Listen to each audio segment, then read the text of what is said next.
Hey everybody, Cathryn Hartt here of Heart and Soul Studio. The unacting coach. Woohoo! Alright, hello, yes, I'm being an idiot again. I wish you could come play with me. It's so much fun.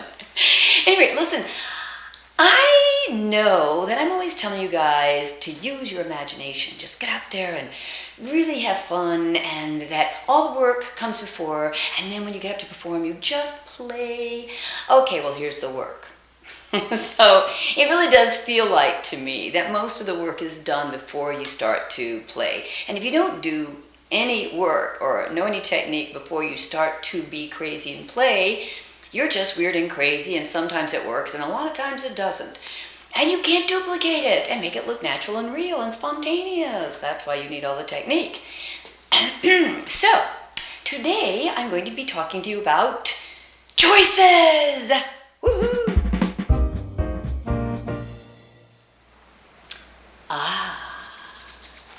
Choices. You ready?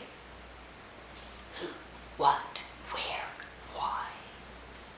Yeah. You've got to make these choices. Even if you're doing improv, you have to make these basic choices. You cannot do anything without these choices.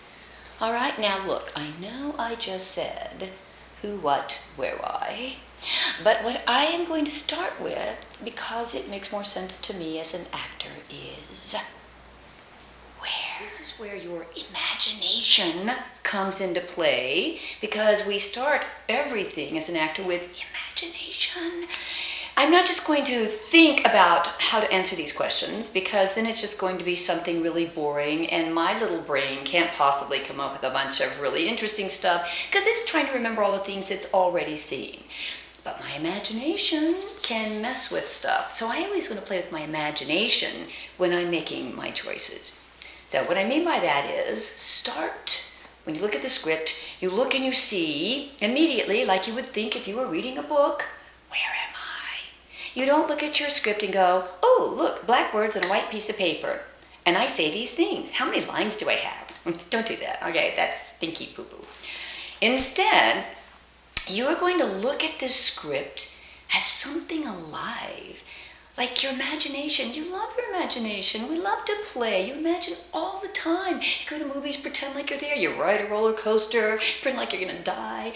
You listen to music. You pretend like you just got your heart broken.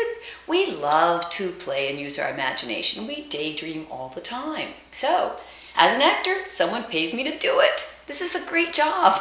All right, now, so the first thing I'm going to do is when I look at my scene, I'm going to imagine where I am. I need to see it very specifically, so I'm going to look at it like it's a daydream. I'm going to picture, am I inside or am I outside? Look at the directions, it'll tell you exactly where you are. I'm in this room. What color are the walls? What does it look like? What do I feel like? What does it smell like? Where's the light? You know, are there any sounds in here? I am there. I am actually there. Okay, now, that's the first thing I have to do, is to really go there. Not to think about where I am, but to go there. Even when you're just looking at the scene for the first time, go there. Imagine it like you're reading a book. Go there. And also, when you do this, the lines will be a lot easier to remember because they'll make sense. All right, now, once I know where I am and I'm starting to create my reality, by the way, that's how I know if you're a good actor, because if I don't see you getting lost in your reality of where you are at the very beginning before you start talking, I know you don't know how to act. All right, just telling you. All right, so the next thing I go to is who.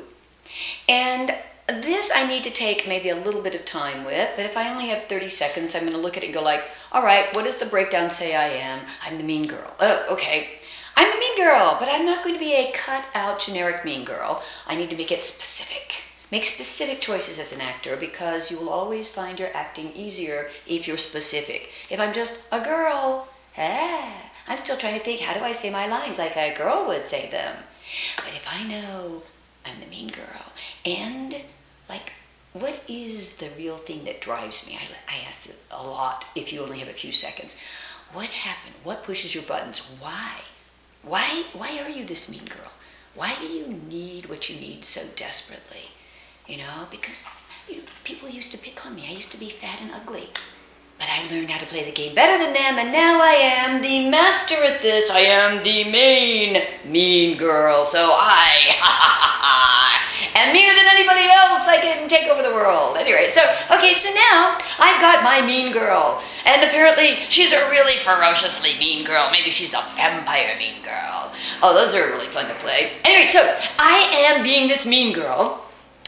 And now that I am getting a little sense about who she is, what specifically makes me the way I am, I'm going to get flesh and blood. I become the mean girl. Again, using my imagination. I am the mean girl. How does she move? Do I know anyone like this? Have I seen someone like this? Let me suck up everything about that person. I am going to jump into the skin of this person as if I am this mean girl. And I am in this place where I've already created for myself in the where. And now I am ready for my what. The what is, what do you want? What do you want? It's what drives you through the scene. It is what causes the conflict. And you can't have an entertaining scene without a conflict. You can't have anything. You can't have anything as an actor without obstacles and conflicts, or it's just really boring, like zombies, only boring zombies. All right, so I want to really trash you. I want to cream you. That's what I want. That's going to drive me through this whole thing. I am in this place. I am this mean girl, and I want to cream you. Yes! Okay, I'm going back to the vampire mean girl, because that one was kind of fun. But anyway, you could be a subtle mean girl, too. You could just be someone who really knows what she wants. So I have got to make that choice, or I don't have a scene. I'm just going to be trying to say lines and make it look like it means something, but it won't. The scene is about what I want, my objective, my goal, the bottom line, what I want. And then the very last choice, why? Well, why do you do any of it? How can I say my line? How can I do anything unless something happens and causes me to do it? I must know why everything happens to me. But if I'm really creating my moment, my reality, my where, if I'm really getting into the skin of my character, if I really know exactly what I want, and I really see you and listen to you while I'm trying to get it, trust me, I will know exactly why I say my line. Make your choices, or you're